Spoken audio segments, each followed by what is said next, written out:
सीधे बात करते हैं उस बड़े नीट पेपर लीक की जिसने पूरे देश को हिला दिया। 65 लाख रुपए। जी हाँ, इसी भारी भरकम रकम से शुरू हुआ ये पूरा खतरनाक खेल।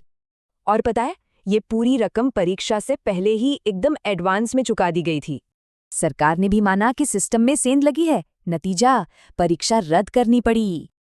अब आते हैं राजस्थान के बीवाल भाइयों पर। यही लोग इस लीग के सबसे बड़े लोकल डिस्ट्रीब्यूटर बने।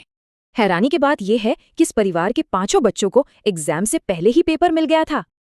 और तो और, जो लड़का ये पेपर बांट रहा था वो खुद एक मेडिकल स्टूडेंट है। लेकिन ये तार जुड़े कहाँ से? जांच एजेंसियां सीधे महाराष्ट्र के एक बड़े नेटवर्क की तरफ इशारा कर रही हैं। तो कहानी शुरू होती है महाराष्ट्र से। शुभम खिरनार नाम के शख्स ने ये सबसे पहली चाल चली।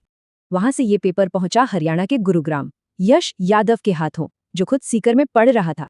और फिर कई राज्यों से घूमता हुआ ये पेपर भारी कीमत पर राजस्थान के बीवाल परिवार तक पहुंच गया।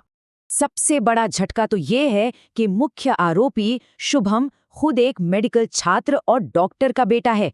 बाकियों का बैकग्राउंड भी देखिए, किसी का भाई डॉक्टर है तो किसी का पति डेंटिस्ट। बिल्कुल अकल्पनीय। एक तरफ ही शातिर राष्ट्रीय सिंडिकेट और दूसरी तरफ एक लोकल कोचिंग दुश्मनी जिसने इनका भंडाफोड़ कर दिया। आखिर ये लोग पकड़े कैसे गए?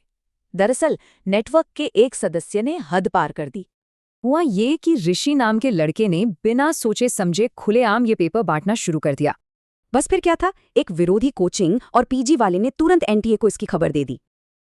अब आता है वो सवाल जिसने इस पूरी जांच के मायने ही बदल दिए। क्या ये सिर्फ एक बार हुआ?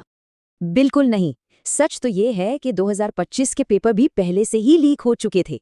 अधिकारियों के माने तो ये कोई छोटी मोटी घटना नहीं, बल्कि सालों से चल रहा एक बहुत बड़ा नेटवर्क है।